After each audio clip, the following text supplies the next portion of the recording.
વડોદરામાં હર્ષભાઈ સંઘવી ઉમેદવારોને લેવડાવ્યા શપથ। ખાસ કરીને જે શપથ લેવડાવવામાં આવ્યા હતા તે નાયબ મુખ્યમંત્રી હર્ષભાઈ સંઘવી વડોદરાની મુલાકાતે વડોદરાના વોર્ડ નંબર 6 ના કાર્યકરોની સાથે તેમણે મુલાકાત કરી। ચૂંટણીનો જંગ શરૂ થઈ ચૂક્યો છે। આજકાલ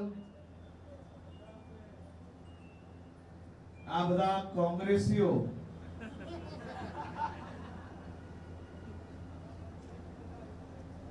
ગુજરાતને બદનામ કરવાનો એક મોકો આ લોકોએ છેલ્લા 30 વર્ષમાં નથી ચૂક્યા।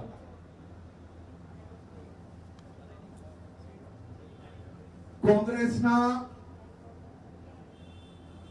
સર્વોચ્ચ પરિવારથી લઈને કોંગ્રેસના રાષ્ટ્રીય અધ્યક્ષ હોય કે ગુજરાત કોંગ્રેસના નેતાઓ હોય, જ્યારે કોઈ બી બીજા રાજ્યોમાં ચૂંટણી આવે એટલે આ નેતાઓ દ્વારા મારા ગુજરાત અને ગુજરાતના નાગરિકોને બદનામ કરવા સિવાય બીજું કોઈ કામ નથી બચ્યું। તેવા દ્રશ્યો આ વખતે બી કોંગ્રેસ દ્વારા બયાન કરવામાં આવ્યા છે। કોંગ્રેસ રાષ્ટ્રીય અધ્યક્ષ